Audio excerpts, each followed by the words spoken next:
and we're having this conversation. So I wanted to break it down what was happening. So one is open-ended questions. So if you want someone to talk, and we've talked about asking better questions, Right. but that's a huge key. You cannot, if you're using yes or no questions, they're going to shut the conversation down. The next is reflective listening. So when you are talking and you're hearing the story, you're actually reflecting back a little bit of what you're hearing. Right. So repeating back a piece. That's it. Just wow, it's really interesting. You worked for 6 years That's with right. the Marine Corps. So it's like giving a nugget of something that they've given you, Yep. and then putting it back out there. It's like, then they feel that person relates. So that person really heard. Right.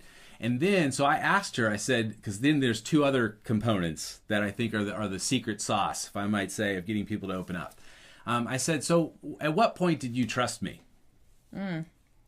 Right? Because that's another deal, right? There is a level of trust that has to be established before somebody divulges information. Because the truth is, people want to talk.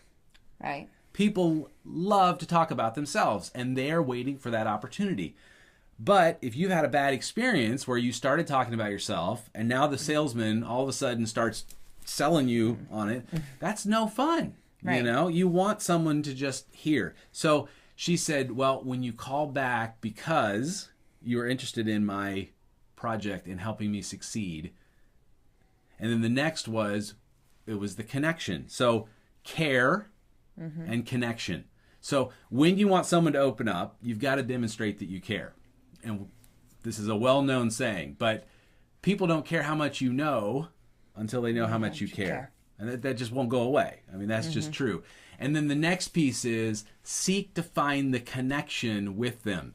Share a little something about your story without hijacking the conversation, but share a little something that lets you know, hey, I kind of know what that's like. And I think for parents in particular, and spouses as well, often we get locked into what's different about our experience. Well, when I was a kid, I had to walk uphill both ways to school in 5 foot of snow. Well, that's not helping your kid connect in an iPod generation.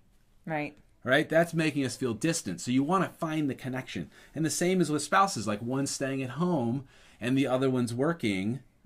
Well, and so sometimes, we don't have anything to talk about. No. You've got to find what are the areas that are similar to talk about. And when you start doing that, to me, that's the secret sauce to getting people to talk. Right. And even